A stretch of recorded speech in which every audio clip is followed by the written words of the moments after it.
Hi, and welcome to Pirates of Savannah, Chapter 3. Please remember, if you'd like a commercial-free version of this, you can purchase it and support me, the author, at www.lupoliink.com. Enjoy Chapter 3. Chapter 3 Pirates Ahoy! All hands were madly scrambling and manning the stations. Patrick was frightened. He had hardly done any battle drills. Nervousness could be seen in the eyes of all the new crew members, green sailors who had only performed some basic war maneuvers. They all questioned their abilities in real action. The approaching ship was still very far away and cresting the horizon, but it was plain to see from her mirroring movements the Robin was being pursued. Using his folding spyglass, the captain could tell it was a sloop about the same size as the Robin, with one large mast and a smaller secondary mast. The mystery sloop was gaining on the Robin, but not by much. Most pirate ships stayed within a few days' sail of the coast and traveled light to increase their speed. These ships were stripped down to the essentials and modified for speed, but one thing pirates did not reduce was the size of the crews or cannons. Whereas the Robin's complement was 50 souls, a pirate ship of the same size would have as much as 200 men. The Robin's crew was keenly aware of this fact and knew if the ship was boarded, all would be lost. Captain Gibbons finally came to life in an authoritative role, usurping the quartermaster's role. Until now, Mr. Mandrick was in charge of all the ship's daily activities, but when danger was around, the captain ran everything with supreme authoritative power. Captain Gibbons barked a stream of orders, and the crew quickly fell into a sort of organized chaos. The rigger men were quickly dancing high on the mast, while the sailors were wrestling the line and tacking, trying desperately to get full sail. Mr. McLean shouted at Patrick to get under deck and prepare. Patrick froze, and McLean saw the fear in his wide eyes.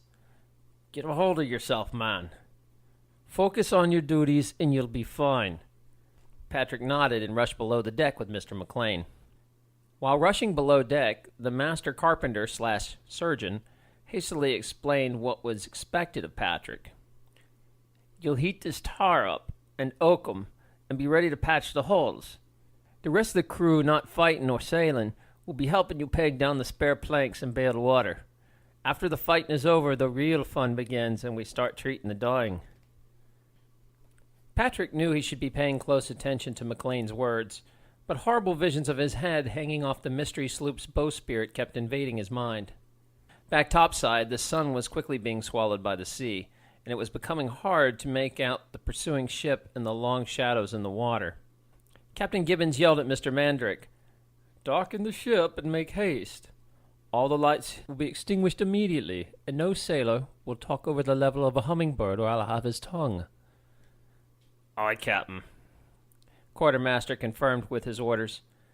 "I will blacken this ship like nightfall, sir." The moon was now half waxed, and with good eyes one could make out the dark shadow of a ship against the shimmering blue reflections of the moonlight. Even with his spyglass, the captain could not make out the style of the rigging to determine its weakness. Captain Gibbons attempted hard turns and angles to lose the pursuing ship in the darkness. The Robin desperately zigzagged for hours in hopes that the pursuing ship would be lost in the darkness. The deck crew worked silently, only occasionally speaking in hushed tones as they wrestled with keeping the sails full. Every so often, a stream of Irish-accented obscenities would drift down from the riggings, cracking the silence. Seamus did not seem to understand the concept of a hushed voice, and the sounds of the cursing would carry across the black water. Barely keeping his temper, Mr. Mandrick reminded the Irish fool to control himself or his tongue would be nailed to the mast. 2 hours after sunset, the Robin was rewarded by a bit of luck as a bellow of clouds rolled in, covering the moon in starlight. The overcast blessedly lasted until sunrise. The deck crew was drenched with sweat as they responded to the captain's every order. The captain took the Robin hard off course in hopes that it would be lost to the pursuing ship's sight come morning. The approaching vessel had also darkened herself and was lost to the black of the night. Both ships would wait until sunrise to see the results of the seafaring chess battle of strategy. The Robin's crew waited in paralyzed fear as the sun slowly overtook the water. The first ray caught the water and in minutes lit up the sky. The captain and the crow's nest lookout were shouting back and forth at each other. The lookout now was very sick and had vomited bile all night into the barrel he was standing in. The sea's sickening motion was strongly amplified in the crow's nest, and very few sailors could take more than a few minutes, let alone an entire night's watch. The crow's nest was commonly employed as a punishment device by Mr. Mandrick for disobedient sailors. The lookout, sickly and green, shouted weakly, "Captain Gibbons, I can't find her anywhere. I think you side-goggled her." Indeed, the captain did outflank the mystery ship and could not find her on the horizon. A great shout of joy went through the crew, but the captain sternly warned his crew, "Stay focused, gentlemen, and stay on course." Captain Gibbons then ordered the sailing master to join him on the poop deck. On the highest deck of the ship, the sailing master pulled out an antique astrolabe, held it up into the sun, and stared. He then turned his back to the sun and held up a Davis backstaff, determining the altitude of the sun.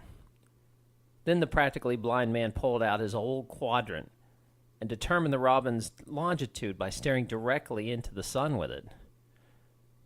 With extreme caution, the sailing master gingerly removed the sextant from its protective case.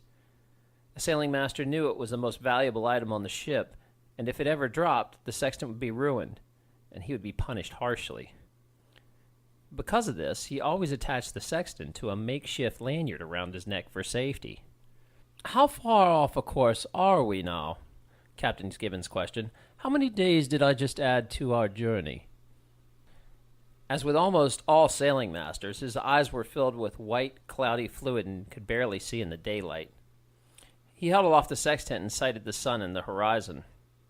He looked through a telescope that dropped the shade glass in place, and he stared directly into the sun. He knew his eyes would burn and itch for hours later for this daytime reading, but he also knew the captain needed it quickly. He would have preferred to wait till the night, relying on the stars for better accuracy, but the grave circumstances demanded a daytime reading. The sailing master then took a reading with the sundial and compass. He then did a dance, consulting his charts and instruments repeatedly. Never trusting just one instrument, he utilized a combination of old and new navigation technology. After a few minutes of studying, he looked at the captain with his cloudy white eyes and reported calmly, "Captain, we be about 3 days off course now, but I think I can plot a new course around open waters and catch some of the time up." "Very good, sir," Captain Gibbons barked. "Get to plotting." The captain knew how risky it was to chart straight across the open ocean and not island and coast hop, but he feared the pirates more than the storms right now. The crew settled into an uneasy state of alert, with all eyes continuously fixed on the horizon. The captain finally relieved the seasick lookout and gave him time to sleep, and slowly the crew returned to their normal watches. With no sight of the pursuing ship to be seen, Captain Gibbons knew that if he could get just a few more days out to open waters, the Robin would be safe. They followed the sailing master's course throughout the day, and the seas became choppy. As the sun began to set, the seas became even more uneasy and the sky filled with menacing gray clouds. Angry winds filled the sails and started bending the mast sideways until a steady rhythm of rocking was established. Patrick was woke up by the surgeon's chest violently sliding into the hammock. The hammock was swinging wildly, and Patrick abandoned it as fast as he could. The scared man was unnerved as heavy items shuffled across the floor as the ship careened. He had taken to sea life fairly well, but had not yet earned his sea legs. Until now, he had only felt mildly uncomfortable by the rocking of the sea, but now he was rapidly getting sick. Curiosity took him up to deckside to see if they were under attack. As he came through the hatch, he was pelted by the stinging rain. The deck crews had just pulled the sails down and were tying down everything on the deck. The crew screamed orders at each other through the howling wind. A sailor was moaning like a prophet of doom that crossing the ocean during the late spring was dangerous. Rain came down in blinding sideways sheets, and Patrick could only see a short distance around the ship, and the nightfall was not helping. Against the judgment of the captain, the quartermaster was frantically dropping the anchor to no avail. They were now in deep waters, and the anchor would find no home. Patrick realized very quickly that things had just turned treacherous for the Robin. The wheel was spinning wildly as the ship rocked back and forth and started to spin in a circle. Two men grabbed the wheel in an attempt to steady her, but even with their collective strength, they could not hold on. Isaac seemed to materialize out of the darkness and rain and grabbed the spinning wheel. The three men were joined by the captain, and they collectively slowed the out-of-control helm. A scream came from the wooden rudder, but it held together. For the rest of the pitch-black night, the crew wrestled with the storm to stay afloat. The quartermaster soon realized what a horrible mistake it was to try and drop anchor, and it caused the Robin to list wildly. In less than an hour, a frenzied crew managed to ratchet the anchor back in place. While struggling against the wheel and the angry sea, Isaac was arguing with one of the sailors holding the wheel when a giant wave crashed over them. When Isaac opened his eyes, the man simply vanished. Isaac scanned the deck and found the lost man nowhere.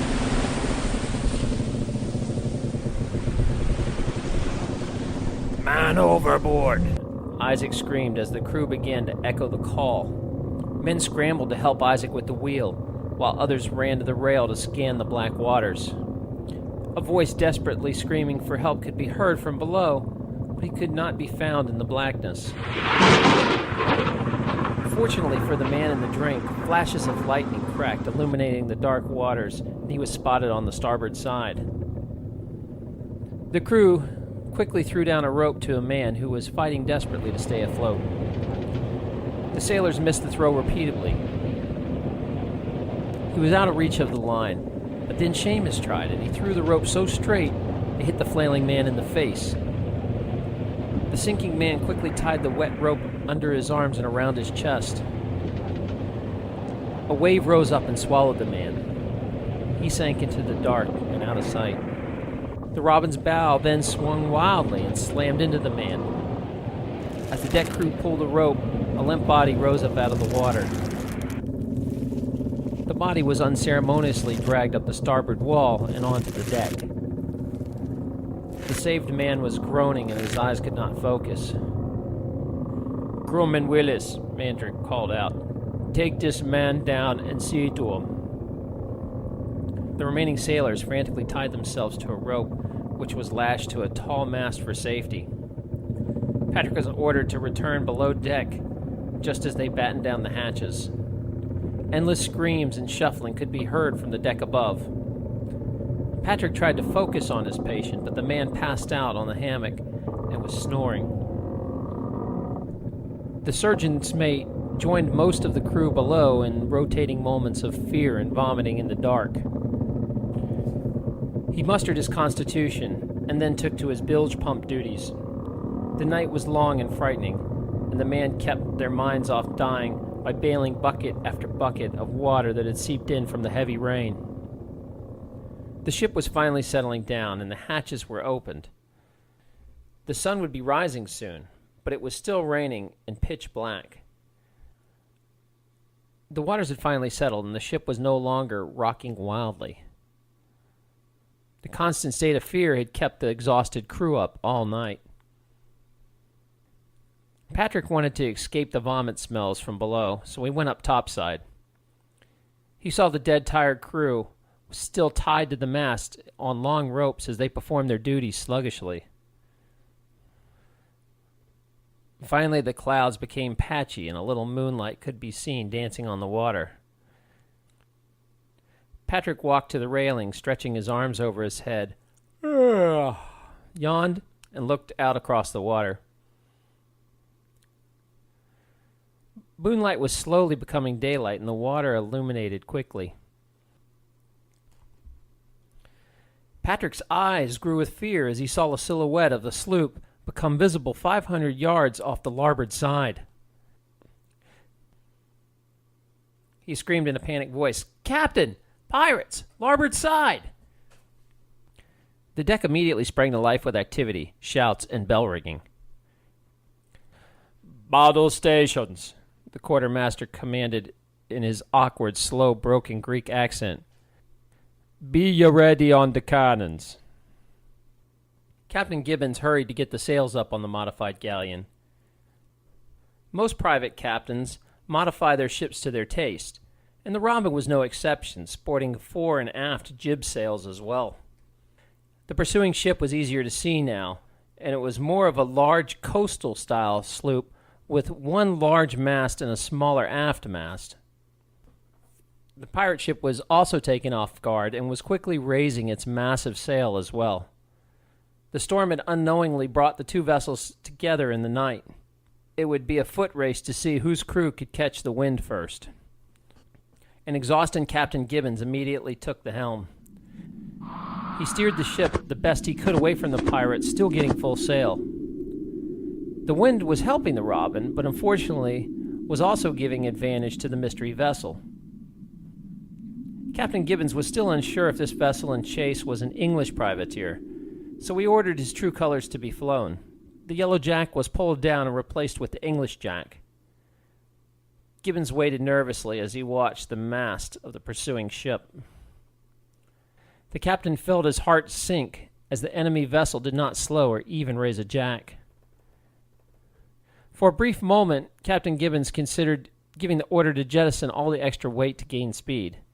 He realized this far out to sea, with the size of this crew, they would be dealt a slow death of starvation and thirst if their supplies were abandoned. They would have to stay and fight. It was a grim thought that made Gibbons uneasy. The quartermaster yelled for silence, and the crew listened attentively. Faint echoes rode out across the water. The Greek listened for a moment, and then muttered under his breath, "God damn it, that Spaniard piss they be dribbling out their mouths." He then yelled, reporting to Gibbons, "Spanish privateers, Captain. I will see the crew be ready for fighting." Captain Gibbons did have some knowledge that gave him a little bit of upper hand in this chess match. He knew most privateers relied on fear and not actual force. It was too costly and not too wise to have holes blown into the prize you were trying to take. The captain calculated they would not shoot first. They would try to cower the Robin into surrender. The Spanish might take on his crew, but Gibbons was well aware that captured captains were usually killed or ransomed. Either way, this would not end well for his skin. The Spanish sloop was now closing the distance. With his spyglass, the captain could see over 100 armed men on the decks, preparing to fight. The captain knew his ship was outmanned and outgunned. The Robin only had 6 carriage-style French garrison guns that actually worked. They were poorly retrofitted on the deck and below. The Robin's cannons rested on a Vauban marine carriage, so they would not fly backwards off the deck when fired. Captain Gibbons' plan was to bring the Spanish sloop as close as possible and cripple the sails with the Robin's smaller cannons. A fake surrender would be staged to bring the Spanish close. Mandrake instructed all the men on their deck to raise their arms in the air as the Spanish vessel closed in tight. The ships were now turning broadside to each other, as the Spanish crew could be seen preparing their grappling hooks to throw into the Robin's rigging. Captain Gibbons was putting enormous trust into his master gunner's hand and waited for the gunner to start firing. Gibbons was making a big gamble. Only 4 of the Robin's cannons were in range of the Spanish sloop. Below deck, Isaac was loading the gunpowder in the barrel with a ladle and watched as the other gunner's mates loaded a 12-pound ball. A loud metal-on-metal screech pierced Isaac's ears as the ball was shoved down with a ramrod. The master gunner then used his gunner's gimlet and poked it into the vent on the cannon to make it ready for the priming powder. He then broke open his dry powder bag and used the powder horn to prime the seat. He carefully loaded the priming quill, which was really a spirit-soaked wick, into the gun tube and down into the powder. The master gunner lined up the cannon, aimed it high at the Spanish sloop's mast, and took the smoldering linstock from his gunner's mate. He moved out of the path of the recoil and blew on the slow match of the linstock until it was bright orange. The master gunner turned the linstock sideways and lit the quill. Calls quietly went out under deck to light the wicks of the other cannons. Isaac had tied rags over his ears to protect from the deafening blast of the cannon, but still covered his ears. Even Isaac, with his hulking mass, was blown a step backwards from the violent concussive force of the explosion. Gray smoke blinded all 3 men manning the gun, while the master gunner immediately ordered a reload. 2 other explosions were heard from the belly of the Robin.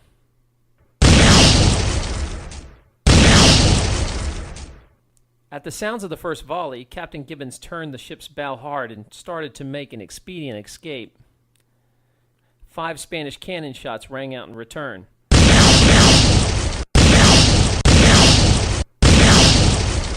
Crewmen of the Robin screamed as they picked up the hidden weapons from the deck and began firing. A gray fog hung between the 2 ships. The Spanish privateers took 2 hits across the deck. One fantastic shot hit the poop deck and damaged the helm. The other shot missed the mast and just skimmed across the deck. One shot missed completely, and another cannon never even fired because of damp powder. In return, the Robin took considerably more damage. One of the jib sails was ripped completely off. A hole was punched into the galley, and one of the Quaker cannons on the deck was hit and blown off into the sea. Men were firing muskets with little luck. Both sides missed just about everything they fired at. The battle scene grew quiet as both sides focused on reloading. The Robin turned away hard, and the sloop did not match its movements. The Spanish vessel's steering wheel no longer worked, and they were already drifting aimlessly. Isaac frantically wormed and then swabbed the cannon, so not to pour gunpowder down a smoldering barrel. Another gunner mate then hastily ladled powder down the barrel. Isaac then loaded the cannon with another ball, and the gunner's mate rammed it into place. The master gunner repeated his last ritual and readied the fuse, aimed, and lit the wick. He took careful aim this time, trying to time the rise and fall of both ships. The master gunner knew this would be his last chance from this cannon before the angle of attack changed too much. All 3 men covered their ears, closed their eyes, and prayed for a direct hit. A deafening crack filled the compartment, and the cannon blew backwards. A loud creaking and crash could be heard from the Spanish sloop. As the smoke cleared, Isaac could see the Spanish's vessel mast, hanging a kilter and wailing in the wind. "Fantastic shot! You shiver the timbers!" The gunner's mate yelled in excitement. "Huzzah! Huzzah!" The 3 men cheered wildly, not believing the lucky shot they landed. "Fire!" Up on deck, cheers from the Robin could be heard as they watched the sloop's mast flail in the wind. The Robin now completed its turn, so only the stern was a target to the sloop as it made its hasty getaway. The 2 ships exchanged gunfire with not much avail. It seemed both crews' gunners were very inaccurate. The Spanish vessel soon became a small shadow until it finally was swallowed by the horizon. The crew of the Robin was in a mad rush to make a repair. Captain Gibbons knew he had to increase the distance between himself and the Spanish privateers as fast as possible. He knew the Spanish ship would already be rigging up a makeshift jolly mast out of the shattered one. Patrick and the master carpenter busily jumped to work patching up the damaged galley. Sam Scurvy was covered with blood and had a large cooking fork sticking out of his shoulder. He was ignoring the large fork and trying to clean his galley. Patrick summated that he was still in battle shock and could not feel the pain of the skewer yet. "Samuel, don't forget that pot in the corner there," Patrick pointed. As Sam's scurvy turned, Patrick made his move and yanked the fork free. With the tearing of the flesh, a large splash of blood showered them both. Sam Scurvy howled, and then stared at the large fork in Patrick's hand and said, That's where that fork be." Mr. McLean insisted that Patrick take Samuel to the surgeon's chest and clean the wound with spirits. As Patrick was treating Samuel, Seamus crashed into the room. "Fuck you two, why aren't you looking for Brian?" Seamus yelled. Who's Brian again?" Patrick questioned. "Where's he?" "He be a gunner's mate," Seamus belted back. "And if I fucking knew where he was, you goat fucker, I wouldn't be inquiring. We think he got blown into the drink when the Quaker cannon blew off." "We'll be there as soon as I finish defestering this lesion," Patrick replied. Seamus stormed out as noisily as he could with a string of Irish obscenities. Brian would never be found as the days passed. The crew still kept looking long after the Robin was patched back up. Still uneasy from battle with the Spanish privateers, the crew continued to nervously scan the horizon for days after the attack. A few days out at open sea, the captain finally relaxed and turned his command back over to the quartermaster, Mr. Mandrick. They would not have to worry about pirates again until they closed in on Savannah.